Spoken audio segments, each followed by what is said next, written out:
Baik, saudara Kompas TV dimanapun Anda semua berada, terkait aktivitas gosok gigi di pagi hari, jam 6 sampai jam 8, apakah mempengaruhi dari aktivitas ibadah puasa kita itu atau tidak?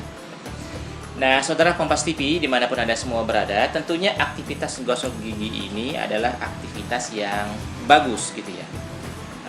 Kalau rekomendasi dokter biasanya ya, kalau kita bertemu dengan dokter gigi, rekomendasinya itu adalah melaksanakan gosok gigi itu setelah makan gitu ya. Jadi kalau makannya 3 kali berarti minimal 3 kali. Tapi kalau rekomendasi, kalau kita buka misalnya rekomendasi dari hadis-hadis Rasulullah SAW, bahkan dianjurkan kita itu untuk gosok gigi minimal 5 kali, dianjurkan ya. Karena kata Rasulullah SAW, kalaulah seandainya kata Rasul, aktivitas gosok gigi itu tidak memberatkan bagi umatku, la amartuhum bisiwaki 'inda kulli shalah, maka saya pastinya kata Rasul akan memerintahkan kepada mereka untuk bersiwak gosok gigi itu 5 kali sehari sebelum mereka melaksanakan ibadah sholat 5 waktu. Nah sekarang kalau seandainya aktivitas bersiwak ini dilakukan di pagi hari di bulan Ramadan, apakah dia mempengaruhi dari puasa itu sendiri? Nah sekarang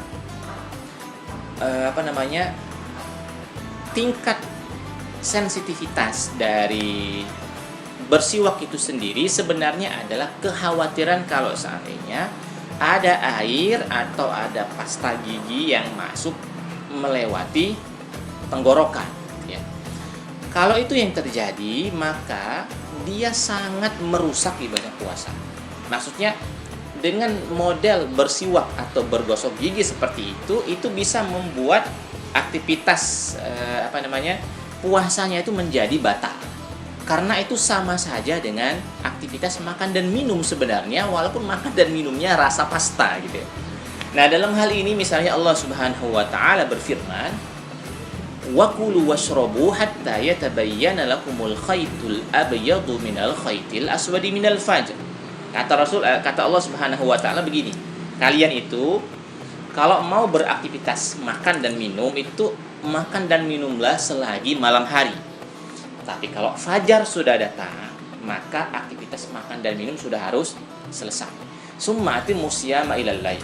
Kemudian aktivitas berhenti dari makan minum ini harus dijaga sampai maghrib tiba.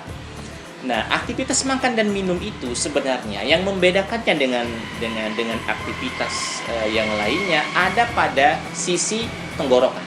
Jadi kalau ada aliran makanan benda padat misalnya melewati tenggorokan, itu masuk dalam kategori aktivitas makan. Kalau ada benda cair misalnya yang lewat ke tenggorokan, maka itu namanya minum, baik banyak maupun sedikit. Maka kalau seandainya aktivitas gosok gigi tadi ya, yang dilakukan di pagi hari masuk ke tenggorokan, walaupun sedikit itu disamakan dengan aktivitas makan dan minum sehingga dia bisa membatalkan. Nah, kalaulah seandainya sebatas aktivitas mulut saja ya, tanpa ada sesuatu pun yang bisa kita pastikan secara maksimal gitu ya, ada yang masuk, maka ini adalah perbuatan aktivitas yang boleh-boleh saja untuk dilakukan, terlebih dia masih di pagi hari gitu ya.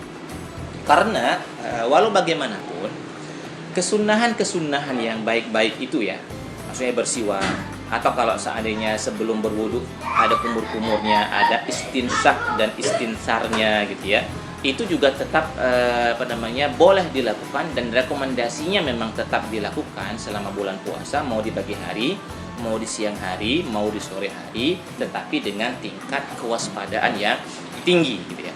Misalnya Rasulullah SAW sekali waktu pernah mengatakan balik fil istinsyaki illa an takuna shaiman. Maksudnya aktivitas menghirup air dari hidung itu kalau bisa dilakukan dengan sangat maksimal, kecuali kalau kalian sedang puasa ya, maksudnya biasa-biasa saja, nggak harus maksimal, supaya tadi kehati-hatian tidak ada benda yang masuk ke tenggorokan sehingga akhirnya dia malah membatalkan ibadah puasa. Nah, kira-kira ini yang bisa kami jawab dari pertanyaan yang sudah masuk.